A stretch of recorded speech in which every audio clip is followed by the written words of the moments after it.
அன்புக்குரிய சகோதரர் நயினா நாகேந்திரனுக்கு நாங்களும் பார்த்துக்கிட்டே இருக்கோம். இதோட ஒரு 10 பேட்டி, ஒரு கவுன்சிலர் கூட இல்ல, ஒரு கவுன்சிலர் கூட இல்ல அப்படிங்கிறாரு. இவர் பார்த்தாரா? இவர் எங்க பார்த்தாரு ஒரு கவுன்சிலர் கூட இல்லன்னு?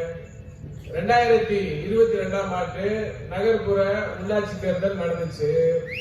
அப்போ புதுக்கோட்டை நகராட்சியா இருந்த போது நான் அன்று தளபதி மக்கள் இயக்கத்துல மாவட்ட தலைவரா இருந்தேன். தலைவர்கிட்ட போய் நான் கேட்டேன், நான் தேர்தல் நிற்கணும்னு பொதுச் செயலாளர் நான் கேட்டேன். நல்லா நில்லுங்க ஆனா இன்னும் ரிக்வஸ்ட் அப்படின்னு கேட்டேன்.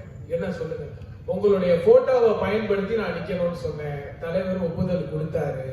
அந்த போட்டோவை காமிச்சு நான் 4வது வார்டுல வைர சின்னத்துல தளபதிங்கிற ஒரே முகத்தை வச்சு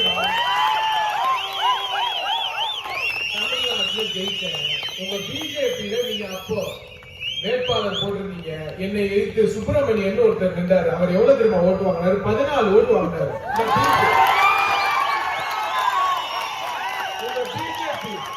உங்க பிஜேபி கேண்டிடேட் வெறும் 14 ஓட்டு வாங்கினாரு. இப்ப போதுமா? ஒரு கவுன்சிலர் இருக்காங்களா இல்லையான்னு என்ன பேசுறீங்க? நாகரிகமா பேசுங்க. ரொம்ப என்னமோ பொருட்டு இல்லைங்கிறீங்க, ஆள் இல்லைங்கிறீங்க. தேர்தல் முடிஞ்சதுக்கு அப்புறம் பாக்குறீங்களா யாரு பொருட்டு யார் ஆளுன்னு? என்ன பேசுது? எங்க தலைவரோட ஒரே சொல் டீசன்ட் அப்ரோச். டீசென்ட்டா நம்ம மூவ் பண்ணணுங்கிறதா பாலிடிக்ஸ். எங்களுக்கு பேச தெரியாது நினைக்கிறீங்களா? எத்தனை இளைஞர்கள் இருக்காங்க பாருங்க, ரெடியா இருக்காங்க பேசுறதுக்கு. தலைவரோட ஒற்ற முகத்துக்காக பேசிட்டு இருக்கோம். ரொம்ப பர்சனலா பேசுறீங்க.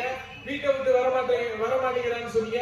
இவரெல்லாம் நீங்க எங்க இருந்தீங்க? மாநில தலைவர் ஆனதுக்கு அப்புறம் தான் பேட்டியை பிடிச்சி ஏதாவது ஒரு கண்டென்ட் கிடைக்கணும்னா என் தலைவரை பத்தி தான் நீங்க பேசுறீங்களா?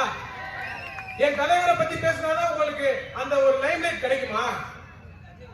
நிறுத்திக்கங்க. இந்த கவுன்சிலர், ஒரு கவுன்சிலர் கூட இல்ல. இந்த டாபிக்கே விட்டுருங்க. இதோட